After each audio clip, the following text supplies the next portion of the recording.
Good morning. हम लोग जो है वो अपने पॉलिटी वाले एमसीक्यू में लगे हुए हैं। अभी तक हमने लगभग टोटल 3 वीडियोस आपको सेंड कर दिया, ठीक है। और ये जो वीडियो बन रहा है ना, वो प्रस्तावना, विशेषताएं और स्रोत वाली टॉपिक से बन रही है। क्लियर है।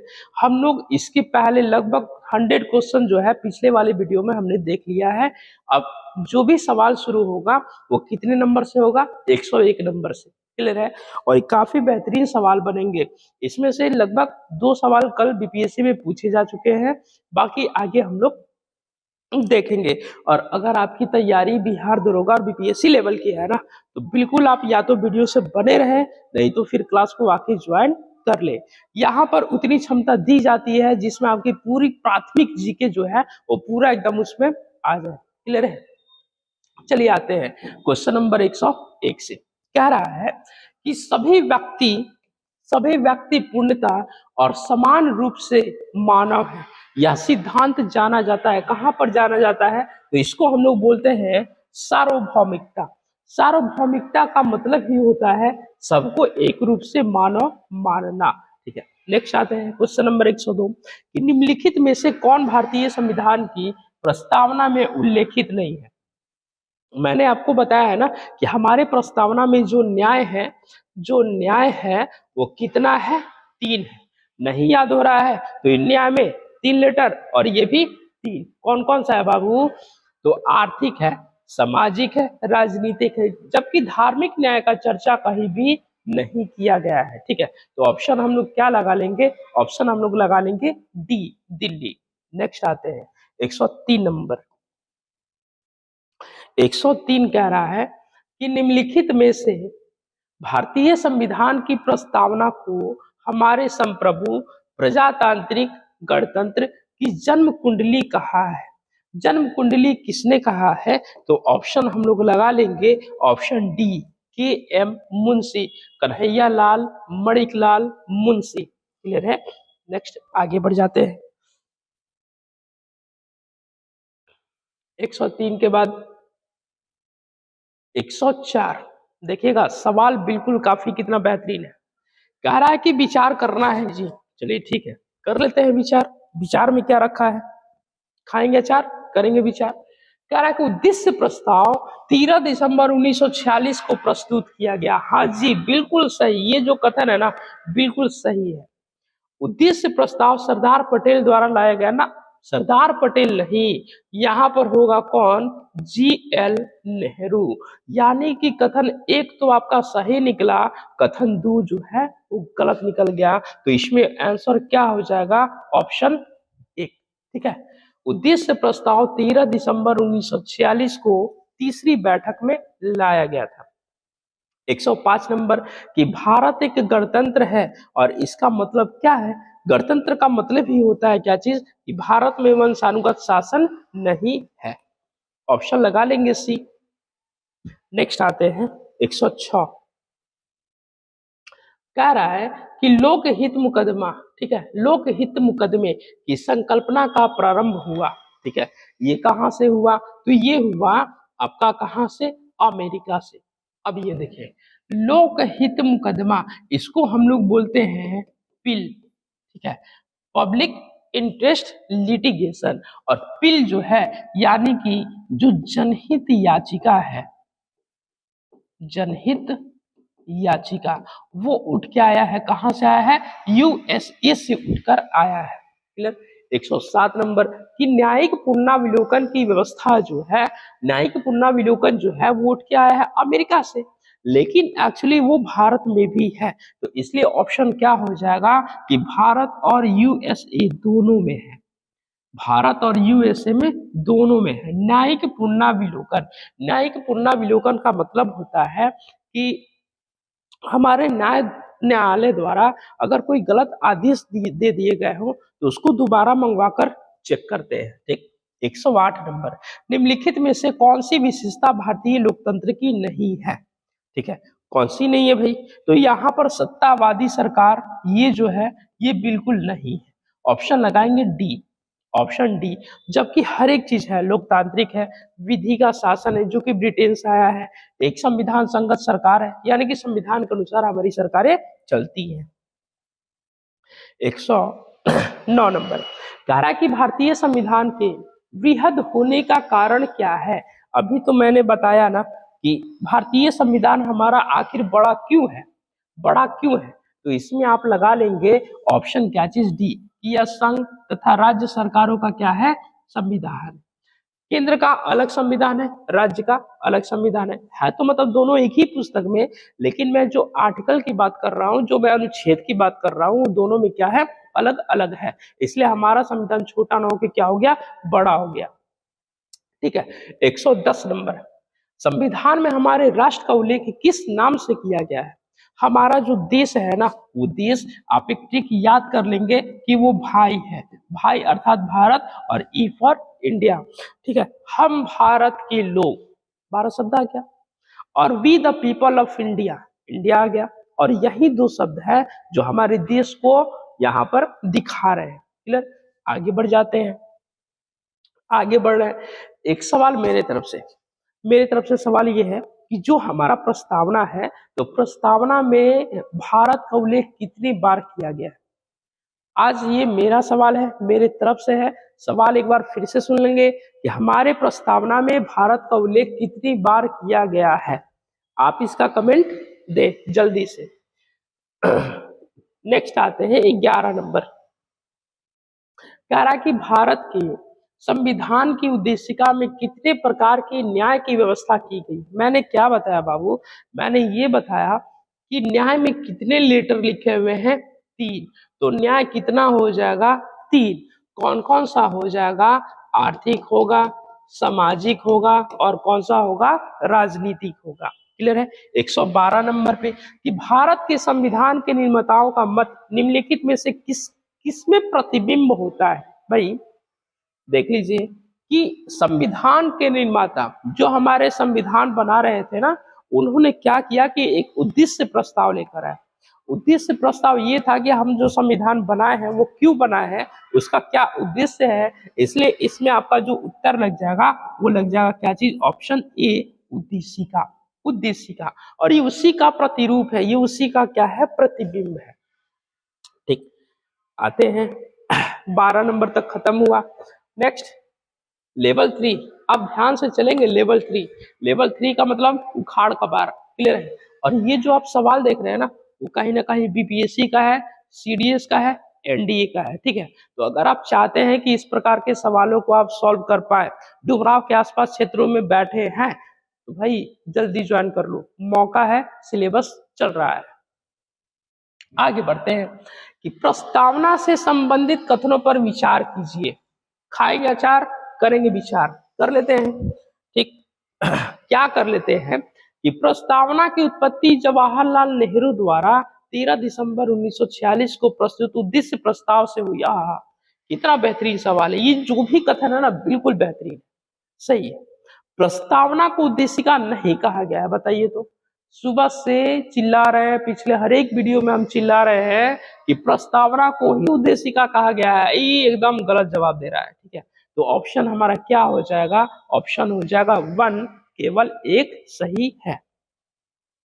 ठीक, नेक्स्ट आते हैं 114 नंबर। 114 कह रहा है कि संपूर्ण प्रभुत्व संपन्न शब्द का सही अर्थ निम्न में से क्या है। संपूर्ण प्रभुत्व संपन्न का सही अर्थ निम्न में से क्या है, तो देख लीजिए। संपूर्ण प्रभुत्व संपन्न का मतलब होता है कि वैसा व्यक्ति जिसको आंतरिक एवं बाह्य निर्णय लेने में कोई रोक टोक ना हो। जैसे हम निर्णय नहीं ले सकते हैं, क्यों, क्योंकि अभी हमारे पिताजी है, दम भर चप्पल जूता से मार देंगे, एक भी जूता नीचे नहीं गिरेगा। लेकिन अगर हमारे पिताजी घर में हैं, तो पिताजी अब बिल्कुल डिसाइड कर लेंगे कि उनको करना क्या है। जैसे बिहार कभी भी डिसाइड नहीं करेगी कि किस देश पर क्या करना है, आक्रमण करना। इस बात का डिसीजन कौन करेगा, तो भारत करेगा।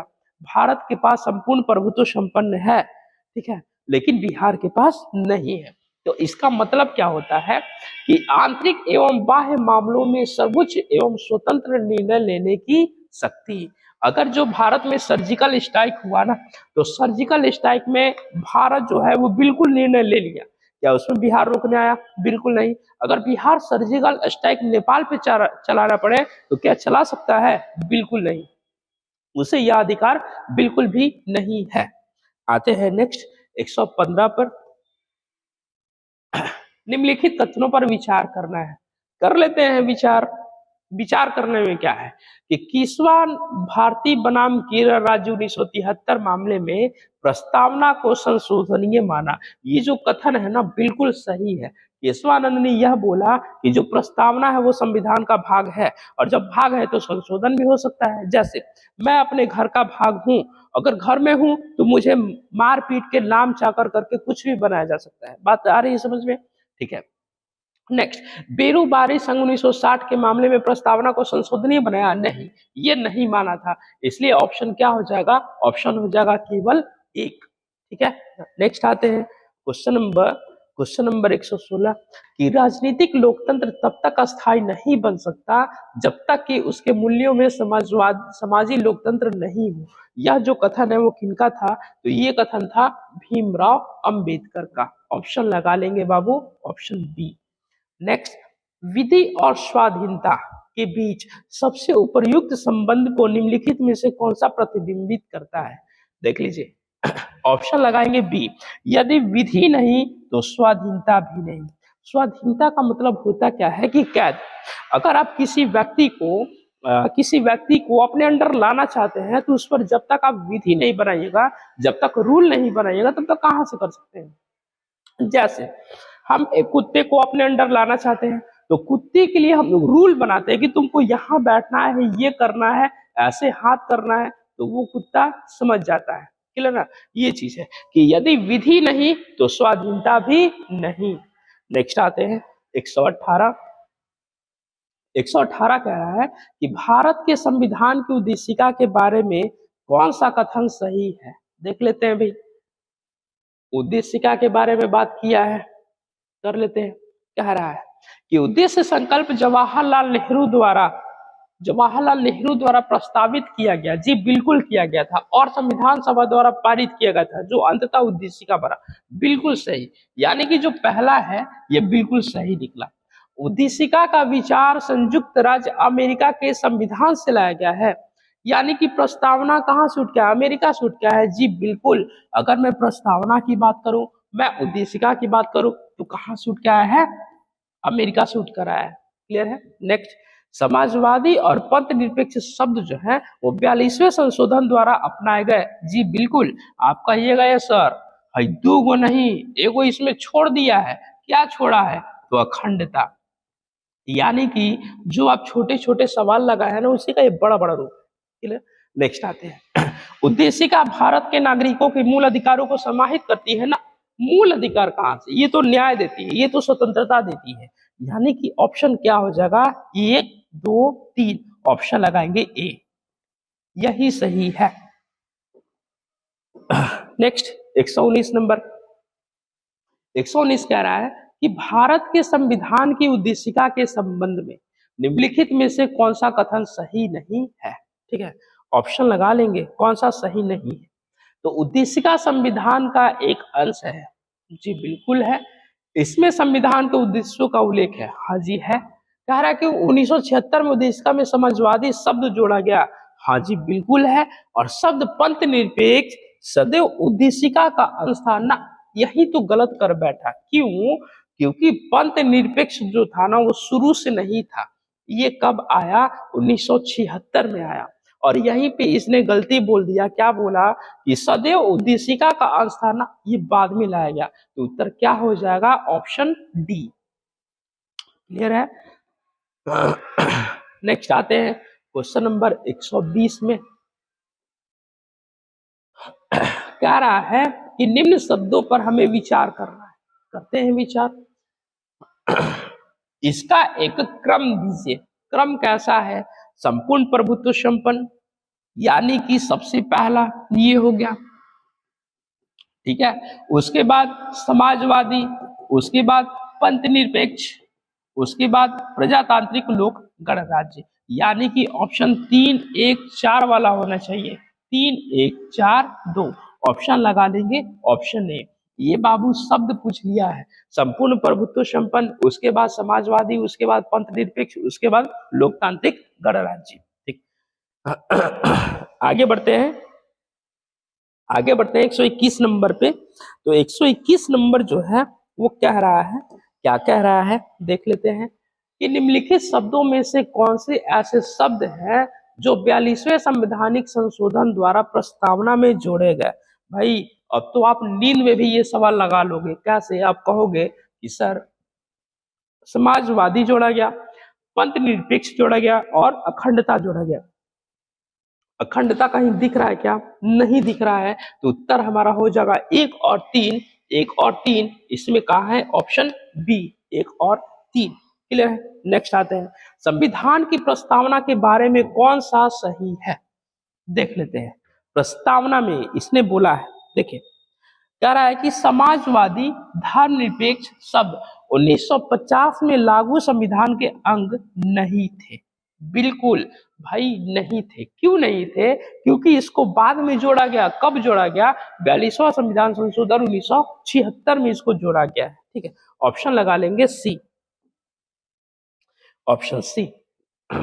123 नंबर कि भारतीय गणतंत्र की 26/11/1950 को सही संवैधानिक वस्तु स्थिति क्या थी जब हमारा संविधान लागू किया गया था।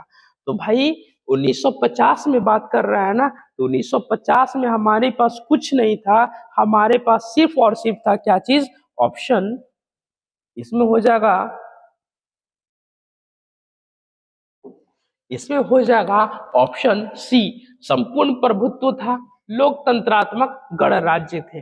बात आ रही है समझ में? लेकिन इसमें ना तो समाजवाद था, ना ही धर्मनिरपेक्ष था, और ना ही क्या था? अखंडता था। ठीक है, तो ऑप्शन हम लोग क्या लगा लेंगे? सी। लेकिन फिर पूछेगा कि भैया ये क्या है? संपूर्ण प्रभुत्व संपन्न, समाजवादी, धर्मनिरपेक्ष और लोकतांत्रिक गणराज्य, ये क्या है? तो ये है 1976 का प्रस्तावना। 1976 का प्रस्तावना है। 124 भारतीय संविधान की प्रस्तावना के सिलसिले में निम्नलिखित में से कौन सा क्रम सही है? सजा देते हैं, सजा देते हैं। क्यों सजाएंगे? देखिएगा, कहा है संपूर्ण प्रभुत्व संपन्न, समाजवादी, धर्मनिरपेक्ष एवं लोकतांत्रिक गणराज्य। संपूर्ण प्रभुत्व संपन्न, समाजवादी, पंथ निरपेक्ष नहीं। ऑप्शन लगा लेंगे, ऑप्शन लगाइए इसमें डी, ऑप्शन लगाएंगे डी, धर्मनिरपेक्ष, जनवादी, गणतंत्र। जनवादी या लोकतंत्र दोनों एक ही है, शब्द का उलटफेर है। क्यों? क्योंकि ये जो सवाल है ना वो एसएससी नहीं पूछा है, ये जो सवाल है ना एसएससी जीडी ने नहीं पूछा है, बिहार पुलिस कांस्टेबल ने नहीं पूछा है। ये जो सवाल है वो बीपीएससी का बना होगा, ये जो सवाल है वो सीडीएस का बना होगा, एनडीए का बना होगा। इसलिए इसने थोड़ा फेरबदल किया। फेरबदल क्यों किया? ताकि उसमें जो बच्चे जाए ना वो एक लेवल के जाए। नेक्स्ट आते हैं 125 में।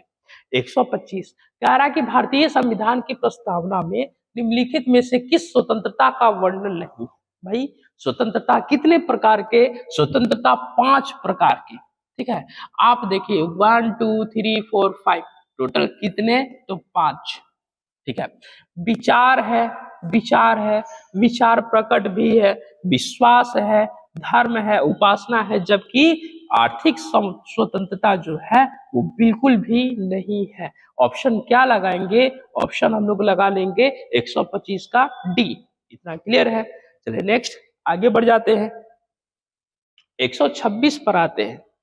126 नंबर जो है, 126 जो है वो क्या कह रहा है कि 26 नवंबर 1949 को अंगीकृत जो हमारा संविधान आया था ना, संविधान आया था उसमें प्रस्तावना में सम्मिलित शब्द नहीं थे। तो कौन कौन से नहीं थे? उसमें कौन कौन से नहीं थे? समाजवादी नहीं था, अखंडता भी नहीं था, पंथ निरपेक्ष भी नहीं था, यानी कि 1 2 3 ऑप्शन जो है ए 1 2 3 नहीं थे। इसको क्या किया गया? तो इसको बाद में लाया गया। इतना क्लियर है? चलिए नेक्स्ट आते हैं, नेक्स्ट आते हैं 127 की तरफ कह रहा है, 127 में कह रहा है कि राज्यसभा के गठन में प्रतिभा, अनुभव एवं सेवा का प्रतिनिधित्व देने में भारतीय संविधान निर्माता निम्नांकित में उदाहरण से प्रभावित हुए। भाई राज्यसभा में क्या किया गया है? मनोनयन किया गया है, मनोनयन किया गया है। और ये मनोनयन उठ के कहाँ से आया है? तो आयरलैंड से उठ कर आया है। देखिए सवाल कितना बेहतरीन है कि राज्यसभा में प्रतिभा वाले लोग, अनुभव वाले लोग, सेवा वाले लोग, इन सारे लोगों को बुलाया जाता है। क्लियर? शून्यकाल संसदीय व्यवस्था किस देश की देन है? ठीक है, यहाँ पर देखिए कितना ये मिस प्रिंट है। ठीक, ऑप्शन इसमें लगा लेंगे। शून्यकाल जो है वो भारत की देन है, और शून्यकाल का जो समय है वो निर्धारित किया गया कहाँ से? तो 12 बजे से लेकर 1 बजे तक।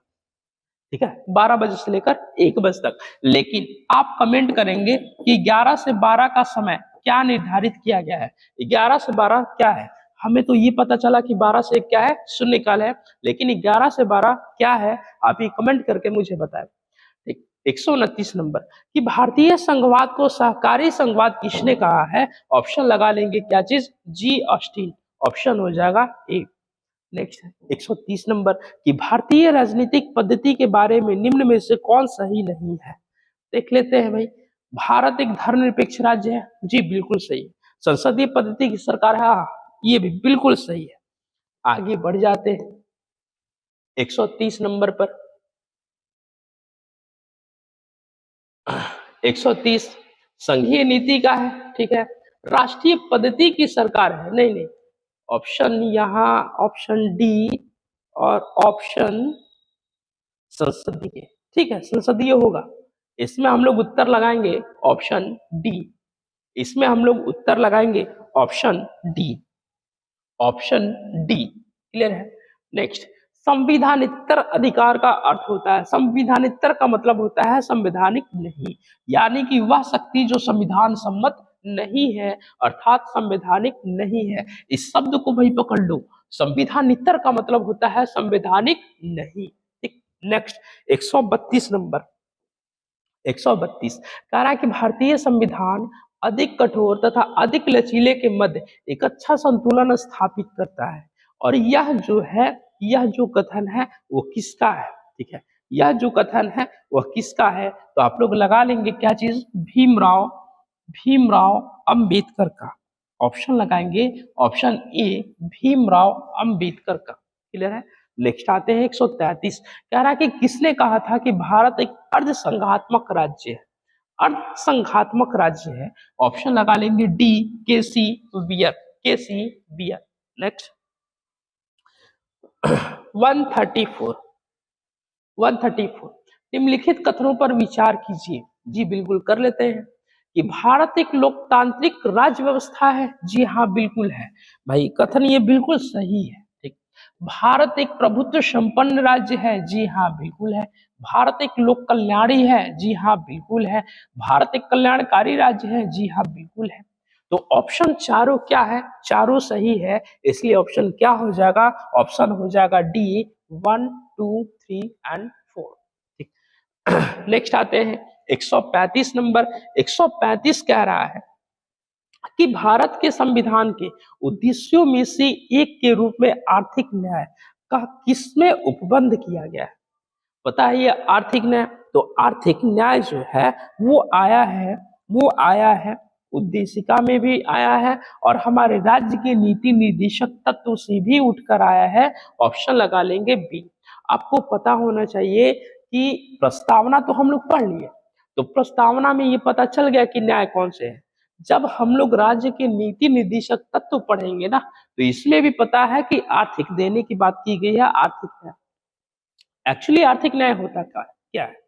तो आर्थिक न्याय जो है वो SC ST को आजकल केस लड़ने के लिए भी मिल रहा है कि भाई ये लो पैसे, सरकार पैसे देते कि ये लो पैसे, जाओ तुम केस लड़ लो। क्लियर है। चलिए नेक्स्ट आते हैं थोड़ा सा आप रुक जाइएगा, थोड़ा सा रुक जाएंगे, जरूर कहीं कुछ पीछे गड़बड़ हुआ है।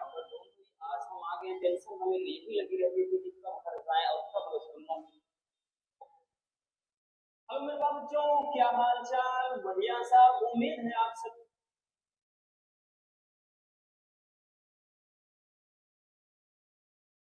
चलिए आगे बढ़ते हैं।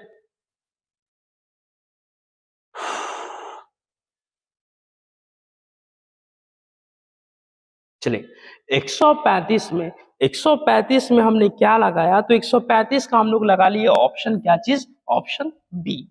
क्लियर है, 135 का बी। नेक्स्ट आते हैं 136 पर। 136 कह रहा है, और ये लास्ट सवाल है, ठीक है, लास्ट है। 136 कह रहा है कि निम्नलिखित विवादों में से किसमें सर्वोच्च न्यायालय ने प्रस्तावना को भारतीय संविधान की मौलिक संरचना का भाग स्वीकार किया। तो भाग स्वीकार किया किसने, केशवानंद ने, और नहीं स्वीकार किया,